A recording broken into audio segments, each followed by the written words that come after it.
present, by the way, to who's Nick Dewey. Okay, well, thank you very much.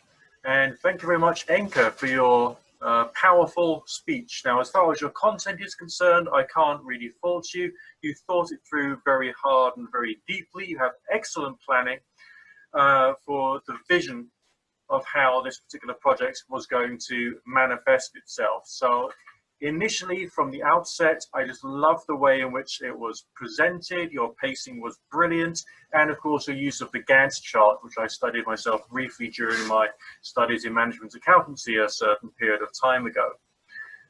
I would have to say that I loved your delivery. I loved a lot of things about the way in which you did it. You started with a question, which really brought my attention to the fact you were trying to provide an answer with the content of the speech.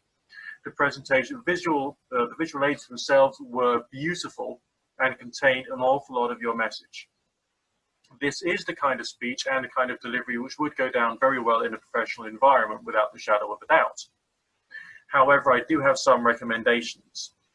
This is a high-performance leadership speech. What you have positively demonstrated is your knowledge of management science, the knowledge of how to break down these ideas, how to deliver them, and how to do real planning. However, there was some evidence of anxiety within your delivery. A few ums and ahs, a few filler words, maybe a little bit more rehearsal could have actually been useful in order to make sure you were more decisive when talking directly to your audience of Whitney speakers and how they're going to improve this particular process and transition and make it work.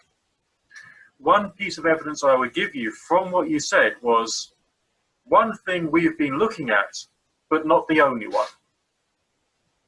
That variety of expression, although it carries the truth, appears to be an expression of weakness to a certain extent.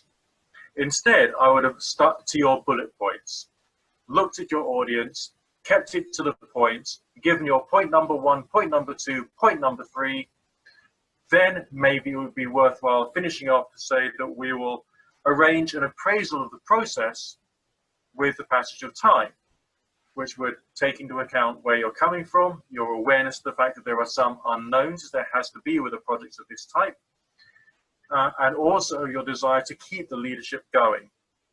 So I would say stick to the bullet points, be decisive. Remember, this is about leadership and being the font of wisdom, truth, and understanding, and that everyone else must respect that. Thank you.